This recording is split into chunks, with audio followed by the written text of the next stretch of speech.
How do you know if a property is a good deal or not? Or how do I know if a property is a good deal or not? I guess is a better term. But different people analyze deals different ways. I'm going to show you how I analyze this deal or how I analyze deals in general. This is this deal is a two-part. This is for business and real estate. Okay, this is the real estate side of it. It's a duplex, 3 bedrooms in the front, 3 bedrooms in the back. They're both 3-1s, 3-bedroom, 1 baths. You can see here. Here's a floor plan of what that looks like. Right. So there's 3 bedrooms in the front, 3 bedrooms in the back, and the actual business is called a residential care home. Okay. So what you do, and if you want to pause the video, you can read that description real quick. But essentially, what you're doing is renting out not the whole. Usually, on traditional rental, you rent out the front house or the front duplex and rent out the back one. You can maybe get between $800 to $900 for the. Maybe $900 for the front one, $800 for the back one, something like that. And then you just collect rent. Now this particular setup, you're not renting the entire duplex or entire apartment. You're renting each room out, well, in the back, either each private room or each individual bed. And not only do you supply the bed, you also supply meals as well. And when I say you, it's not you, it's the residential care manager. He's an on-site manager that takes care of everything for you. Okay, so you can see like there's 2, 4, 6 or 6 beds up front, and each bed they're bringing in $690 per bed, or a private bedroom brings $790. Okay, and there's some common living spaces as well. Let's go through some of these pictures real quick. So this is the front door to the front unit, the front door to the back unit. So that's a back unit back over there. Okay. Common seating areas. This is a private. This is an individual bed and a shared bedroom. Individual bed and a shared bedroom. Individual bed and a shared bedroom. Same thing with that. This is common areas. Kitchen. Nice clean kitchen. This is the back unit. The common area in the back unit. This is a private bedroom. Okay. So let's and this is actual business here. So if you want to pause the video, you can read more about the business here. But the purpose of this video is just to analyze the deal. Okay, so I'm going to go back, just get a nice clean white slate. So analyze the deal. Typically, I'm working with 4 different types of, well, I'm sorry, 6 different types of investors, right? So there's the average Joe who just wants to put the average amount down, the minimum amount required by the bank.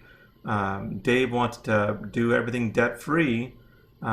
He wants to just own it outright. Debbie is similar to Dave, but she's okay with some debt, but very little debt. She wants very little debt as possible, whereas Dave wants no debt. Leo wants to leverage everything. He wants to put as absolutely little as possible down and find ways, whereas Joe's typically going to put 20% down. Leo's going to find a way to put like 5% down or something. He's gonna be very aggressive.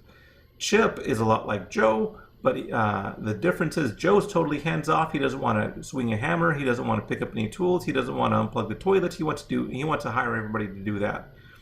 Chip will do everything himself. Okay, and then Alex is she wants to just rent out a traditional duplex. She doesn't want to run a business, right? She'll close the business down and just run it as a normal duplex. Okay, so let's see what. You can kind of see over here how I have these. You can see how much they're putting in. You know, where the average Joe is going to put $50,000 down. Dave is going to put everything down. He's going to pay for everything cash up front. Okay. But their ROIs are significant, right? That's the biggest difference here. And obviously, the biggest winner is Chip. He's going to get 63% return on his investment. He puts $50,000 down. He's making almost $32,000 a year, right? That's 63%. So we'll talk about some of these people a little bit later. But let's talk about Joe. Okay, well, let's focus on Joe. That's where most everybody's at. So let's see what he does. Okay, so these are the different tabs for the different people. Just an Excel spreadsheet for everybody. Okay, so the property price is $185. That's the asking price, and with this financial model, I can always adjust the purchase price. You know, so right now we're at 24%, right? So 24%. Actually, I'm going to write that over here just so we get our base baseline 23.95%. That's what we're shooting for. But we can always make it better. Let's say we offer, $10,000 less. What does that do to our number, right? Now we're at over 26% just by dropping the price down by $10,000. Okay, so Joe's going to put 20% down, which is $37,000. He's going to have an interest rate of 4.5%.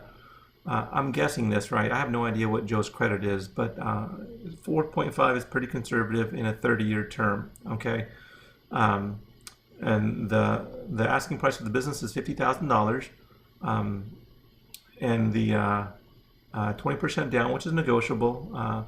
That's $10,000. Interest rate's 8%. And you can see here my notes say that the average, whenever I'm selling a business whenever I'm dealing with the seller on a business, I strongly encourage them to do seller financing, and these are the kind of the terms that I suggest that they use, right? 6 to 10% is what he's going to be asking for. Now it's going to be the less you put down, the higher your interest rate.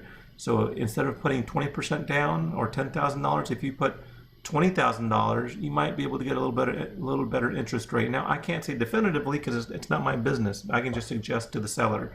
Okay, and typically 3 years, right? But all this is negotiable. Let's say you ask maybe 5%, right? And you paid them $55,000 instead of $50,000. Look at that. You're already at that 32% just by increasing it by $5,000, but extending your term. And you have to look at it from the seller's perspective. Why, if he's asking $50,000, but you want to go 5 years out instead of ideally he wants to do 3 years, you have to make it worth his while, right? So giving him an extra $5,000 over 5 years, that increases it to 32%, right? So that, and let's say, heck, let's just get crazy with this. Let's say you do $60,000 and you only put 20% down, and let's say you tell them you really want only a 6% note. So now you're at 31%, right? But you're at, let's say you do six years out, right? So that really affects it. So let's go back to $50,000, right? $50,000. You're going to put 20% down, 8% over 3 years. That's kind of the ideal. Okay. Oops, not $5,000, $50,000. Okay. We're back down to our target here.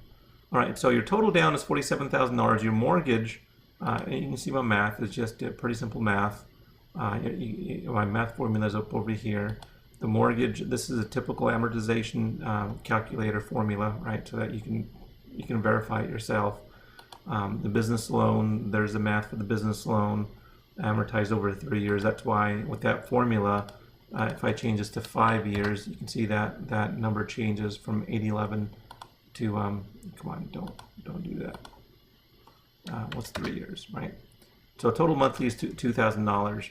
So this is your income section right over here, right? So this is your income. So you have six beds at $690 a piece, $4,000.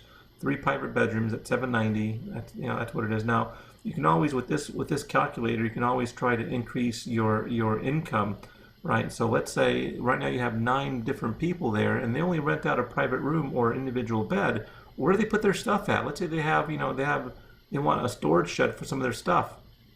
So you buy, you go to Home Depot, you buy a storage shed, and you divide it up, and now you're charging. Let's say you're charging. You have 9 of those, and you're charging. Heck, what do you think? Maybe $50 a month for that for that space, right? That just doing that alone, you can see bumps it up to 35% return on investment, right? So there's things you can do to increase your ROI. Okay. So, but right now, the way the business is ran, it's $6,500. There really is no additional income that the property is producing. Okay. All right, let's go to the expense side. And this is some of these are pretty fixed. Like your property taxes. I'm estimating your property taxes to be 1.3% of purchase price. So as we adjust the purchase price, your property taxes would automatically change, and that you can see my formula there. It's just B3 times 1.3%, right? Your water, that's pretty average. The seller gave me some the seller provides me with a list of what his expenses were. Okay, so mortgage, that changes automatically depending on what you pay for it. Same thing with the business loan. Repairs, you can do however many, you can budget however many repairs you want. That's pretty steady. Internet. The biggest expense, and then you have gas and meals. Meals are $100 per person. Okay, your biggest expenses right here is your management. This is an on-site resident manager. This is this guy allows Joe to be totally hands-off, right? So Chip, that's how Chip's going to make most of his money is not paying this guy and doing everything himself. Okay, so based on these numbers, Joe's total investment was $50,000. You can see my math here. All right, so that's his total investment. The profit and loss, that's just, you take these two and take the difference and multiply it by 12, and then your ROI. Okay, that's per year. That's Joe. Dave, he wants to have no debt at all. So he's paying everything. He's paying 100% down on that. He's paying 100% down on that. So he has no mortgage loan. He's keeping everything else the same. He's letting the manager stay. He's not changing anything. So he's down to 15%. Now, if you're going to be, I'm gonna jot that down here. 15.15% is our target. Let's say you're Dave, but you wanted to manage it yourself. Look what this does. If you manage it yourself and you don't pay this guy, you're up to 24%, right? So that makes a big difference. Okay, so now let's do Deb. Deb, she's putting 50% down for both, right? And actually, if you put 50% down, you probably can get a better term. Instead of 8%, you may be able to get like, maybe a 7% on that. So that would, just going from, let's check the numbers. So it goes from 15.53. So not a huge difference there, but anything helps. So 8% there, 3 years. And so she's keeping everything else the same. She's keeping all her income the same, all her expenses the same, but her ROI is 15.31, right? And that's if you want to put 50% down. So instead of putting 50, if you put 40, you can see all these numbers are still going to be pretty close. Oops. Even if you do like 70%, these numbers, it's kind of fun to play with all these numbers to see how it affects your and that's the end all be all is the ROI. You put this much down, how much you get in return. Now let's go to Leo. Okay, Leo, he's the highly leveraged guy. He's going to find a way. Here I put 10%. So he's going to find a way to put 10% down. Maybe he goes down to 5%, right? Now, how can you do for 5%? Some people will actually, since he's for 5%, you really have to occupy the house. It has to be owner occupied. So this would be a stretch, but maybe you can find a lender who's willing to give it to you for 5%. Man, you look at you now. You're making 16%. Now you can still have this part here. It's hard to offer the seller much less than 10%, $5,000, and that'd be kind of a hard sell. Usually they want 20%, right? He wants 20% down, but maybe you catch a seller on a good month. Heck, maybe you catch him on a really good month, and you're willing to do $55,000.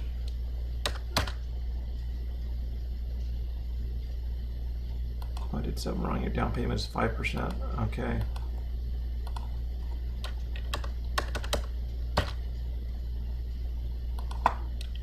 Five.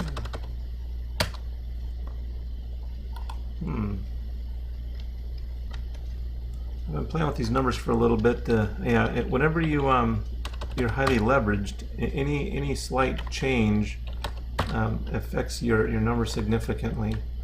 All right, so let's just stick with $50,000, 10% down. You're at, and you can see. I can click on this so you can see my math, how I'm getting that number here. Profit and loss. Okay, so just what I'm letting you do is just check my numbers so you can see how I'm getting all these different numbers. Okay.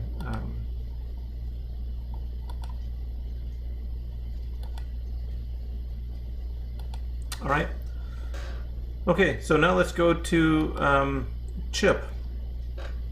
Chip is going to buy the property for the same amount, $235. He's only going to put 20% down for 30 years, $50,000 down, over 20% down. So you can see all the income and expenses are the same, but he's at 63%. Now let's say that, how can I make this a little bit better for Chip? If I was working with Chip, you know, you can always increase rent here by doing storage units, right? But Chip, since he's a do-it-yourselfer, he's probably going to get a much better interest rate. So instead of 63%, he maybe get 64% on the ROI over here. But let's keep it at 4.5%. Some people say, hey, you know, if I'm Chip, I'm going to do this myself, so I'm not paying management, but I really want to put, you know, just 40% down. How does that affect it? Right, 9 down to 39%. So from 39% to 63%. So putting more money down reduces how much your ROI is. Right, your ROI is, if you put $50,000 down, this is how much you're making a month. Right, you can check the math again. Right, that's just your return on an investment. Right, so. Do you want to put 40% down? Even if you could put 40% down, do you want to put 40% down? Because it's really reducing your ROI. Okay, and the last one is Alex. So Alex, she's going to buy the property outright because the seller is not going to want to sell a property without the business, right? So the seller, the business has a value to it, so they're not going to let it go. But let's say you know what? Let's say you negotiate it down to maybe $40,000 or something, right? Now she can be up to almost 11% ROI, but obviously she has no management. She's just renting it out. $900 for the front one, $800 for the back one. And that's pretty clean, pretty cut and dry. She has hardly any expenses because she doesn't have to pay for you know, water or electricity, none of that stuff. Okay, so that's the breakdown of all these different investors. Let me go back over here to this first one. So the question is, where do you want to be at, right? Do you want to be highly leveraged and making 15%, almost 16%? Do you want to do it yourself, do everything yourself and get 63% return, or do you want totally hands off and just put 24 and put $50,000 down, but you're getting 24% return every year? So where do you want to be at, right? So that's the financial analysis model. So if you want me to share this spreadsheet with you, I can. Just send me an email and I can share that with you. Or if you have another business you want me to analyze and different scenarios on if it's a good deal or not. So let's say, actually, so this is one thing I usually do for clients is, so let's say that Joe comes in, but he really wants. He wants no less than a 25% ROI, right? If he's going to put $50,000 down, he wants 25% ROI. How can I make that happen? Actually, it'd be easier if I did that with maybe let's do that with Debbie. Okay, let's say Debbie wants a minimum of 20%, right? She says, no, if I put that much money in, I at least want 20%. Okay, so we'll go over here to Debbie, and the only reason why I'm doing that because Joe has all these little comments that will kind of block your view. So let's go to Deb. So she's at 15%. We want to bump it up to 20%. Okay, so what can we do? Well, maybe you don't put 50% down. Maybe you only put 30% down there. That's going the wrong way. Okay, that doesn't help. So maybe we offer them $55,000 and we extend this out to 5 years. Better, we're at 17%. We're in the right direction. And now maybe, what else can we do here? So we're already at 4% on her there. It's gonna be hard to beat. That's not gonna make much of a difference. Oh, you also notice she's at a 15-year note as well. So since Debbie is kind of like Dave, she wants as little debt as possible. So that's one significant difference is 15 years. So maybe we bump it out to a 20-year note or a 30-year. we're pretty doggone close at that point. So if Debbie really wants a 20% return, then this may be the way to do it here. Is putting 50% down, 4% rate over 30 years, right? So you can't, as an investor, you can't have it all. You can't have every single little thing. So maybe she's willing to give up 15 years in order for a better return. But maybe she says, you know what? No, I really don't want to go over 20 years. There's no way I want to go over 20 years. Okay, well let's maybe offer 180 for the house and see what that does. Okay, we're at 19%. So at 20 years, at 180, we're at 19%. And so maybe we go back over here. Let's change this back to $50,000. Oh man, we're darn close. So if we structured this deal where we're offering the seller 180, $50,000. Of course, we're putting 50% down, and we say, you know what, we really want 6%. That'd be hard. You know, that'd be hard to do. You can't really have 5 years and only 6%. That'd be a really hard sell. I don't think the seller would go for that. So so we're at 19.92. So this would be something that might work for Debbie, and maybe she really wants just 15 years, right? She really stuck on that. Well, let's look at increasing income. So let's do well, let's say she's going to add 9 storage units. 9 storage units at, let's say, $35 a piece, and let's say they're going to be a third of them 33% vacancy. All right. So so these storage units, you don't know if they're going to be utilized or not. So let's say 33% of the time they're empty. So that brings her up to over 20%, right? So maybe she doesn't want to do. Maybe she just does 4, and because there's only 4, they're 100% occupied. There's no vacancy, and we're still at 20%. So now all she has to do is create 4 storage units, rent those out at $35 a month, and now she's at 20% return, right? Of course, there is some cost to adding some storage sheds, and I could modify this to do that, but it shouldn't be that hard to add a few storage sheds in the back and divide them up and just a padlock on them. So that is it. Yeah. So now if you go back to the summary, Debbie's at 20%. That's looking pretty good. And she for the most part, she stuck to her principles. She's at 15%. I mean, 50% down, and 15 years, right? That's not bad. And if she takes all that extra income and puts it back towards the debt, she can be out of debt very quickly. Okay, so that's it. Give me a call if you have any questions.